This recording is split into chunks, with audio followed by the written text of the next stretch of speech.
20, 30, 40, 50, 60, 70,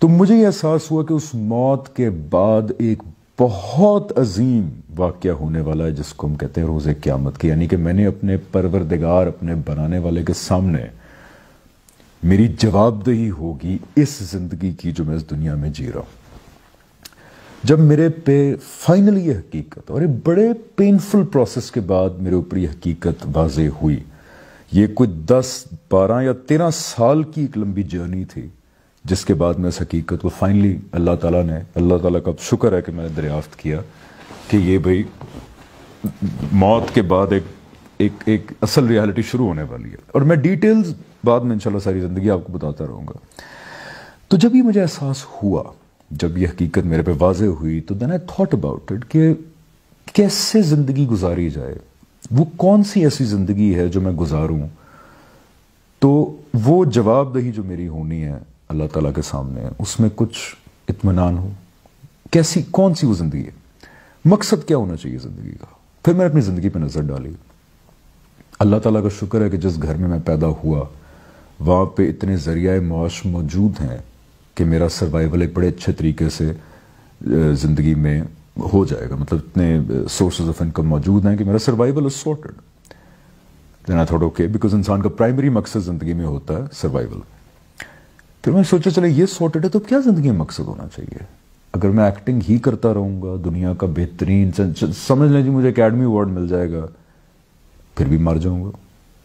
ختم، لوگ بھول جاتے ہیں، لیٹس فیس اٹ، لوگ بھول جاتے ہیں، ڈزنٹ میٹر آپ کیا کر کے گئے۔ سکندر اعظم ٹائپ لوگ، چنگیز خان جیسے لوگ تو آتی دنیا فتح کر لی انہوں نے، اور کیا ہوا، مر گئے۔ مائیکل جیکسن سے زیادہ فیمس کوئی آدمی نہیں ہو سکتا، کیا ہوا، مر گیا، ہی از ڈیڈ۔ کبھی کبھی بس ہم اس کے کوئی گانا سن لیتے ہیں، اس کو یاد کر لیتے ہیں۔ تمام زندگی کے مقصد جتنے میں سوچتا گیا، چاہے وہ سیاست تھی، شوبز تھا، کچھ بھی تھا، ہمیشہ مجھے یہ لگا کہ میرا تمام مقصد جو میں سوچ رہا ہوں وہ موت پہ ختم ہو جاتے ہیں، میری زندگی کے ساتھ وہ تمام مقصد ختم ہو جاتے ہیں۔ آئی لک ایٹ مائی ٹرافیز جو مجھے ہم ایوارڈز یا لکس اسٹائل ایوارڈ، یہ سارے ایوارڈز ملتے ہیں، میرا ایک شیلف ہے کمرے میں جس کو میں دیکھتا ہوں ان ایوارڈز کو، کہ میرے لیے ایوارڈز بڑی اہمیت رکھتے ہیں، کیونکہ ایک آپ کے ہارڈ ورک کو ریوارڈ کیا جائے، جب ریکگنیشن دی جائے تو آپ کے لیے بڑا میٹر کرتا ہے وہ۔ پتہ نہیں تھاٹ کہ میں مر جاؤں گا تو میرے بچوں کے لیے، ان کے بچوں کے لیے یہ ایوارڈز صرف ایک لکڑی کا یا میٹل کا ٹکڑا ہوگا، ان کے لیے اس کی کوئی اہمیت نہیں ہوگی۔ سو ہر مقصد میری موت کے ساتھ مجھے ختم ہوتا ہوا نظر آیا۔ پھر میں نے سوچا کہ 2 چیزیں ہیں جو اگر میں زندگی میں کروں تو موت کے وقت اطمینان ہوگا، اور اللہ کرے کہ جب میری جواب دہی ہو میرے پروردگار کے سامنے تو اللہ تعالیٰ بھی شاید خوش ہوں میرے سے اور کہیں کہ ویل ڈن، اچھا کیا تم نے۔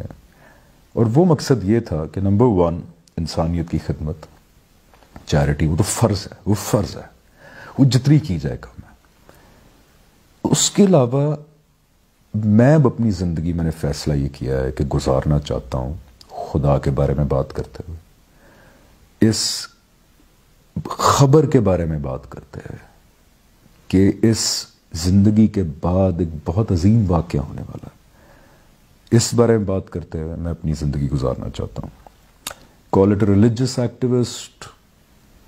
کال اٹ دعویٰ، call it whatever you want, but I want to not talk about God, I want to talk about these things. Acting سے کنارہ کشی بڑے لمبے عرصے کے لیے اختیار کرنے کی وجہ یہ نہیں ہے کہ ایکٹنگ اسلام میں حرام ہے، یہ بھی ایک بڑا وہ ہے، کیا کہتے ہیں اس کو، بڑا مسئلے والا ایک یہ پوائنٹ ہے کہ ایکٹنگ یا ڈرامہ، فلم، فنون لطیفہ اصلاً خدا نے حرام نہیں کیے، حرام اصل میں بدکاری ہے، تو میں اس لیے نہیں کنارہ کشی اختیار کر رہا کہ اسلام خدا نخواستہ